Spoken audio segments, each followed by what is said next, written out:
High বন্ধুরা, আজকে আমি যেটা বানাচ্ছি সেটা আমার নাম হচ্ছে ক্যারামেল পায়েস। মানে অ্যাকচুয়ালি পায়েস যেটা চালের পায়েস হয়, গোবিন্দভোগ চালের, সেটা করব ক্যারামেলাইজ পায়েস। তো পায়েস যেমন নর্মাল করে আমরা সবাই জানি সেরকম পায়েস হয়ে গেছে। এবার আমি চিনি দিয়ে ক্যারামেল তৈরি করব, তারপর সেটা পায়েস ফার্স্ট টাইম করছি, দেখা যাক কেমন হয়। তো তোমাদের আমি পায়েসটা দেখিনি, পায়েসটা হয়ে গেছে, এবার আমি ক্যারামেল করব, ঠিক আছে? বাকিটা ব্যাক ক্যামেরা করে নিন, আর আমি করতে পারবো না, ঠিক আছে? চলো দেখাই তোমাদের। এটা হয়ে গেছে, আমার পায়েস তৈরি হয়ে গেছে, পায়েস হয়ে গেছে।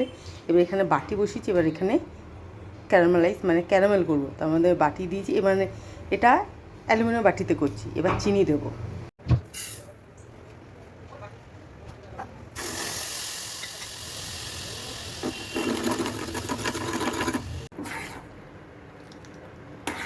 ক্যারামেল তৈরি হয়ে গেছে। ক্যারামেল ভালো হয়েছে।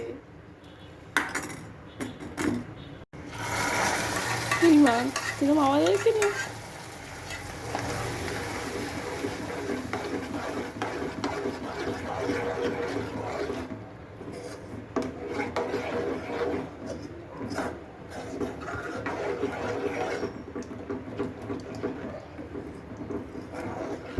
তৈরি হয়ে গেছে আমার ক্যারামেলাইজ ক্ষীর মানে পায়েস।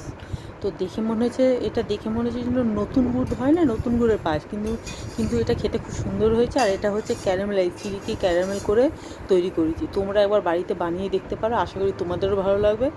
আমাদের বাড়ির সবার ভালো লেগেছে। আর আমি প্রথমবার হিসেবে যখন ট্রাই করেছি, প্রথমবারই আমার জিনিসটা খুব ভালো হয়েছে। তো আমিও আশা করব যে তোমরা এরকম বানিও। আর আমাকে প্লিজ লাইক করো, একটা কমেন্ট করো। টাটা।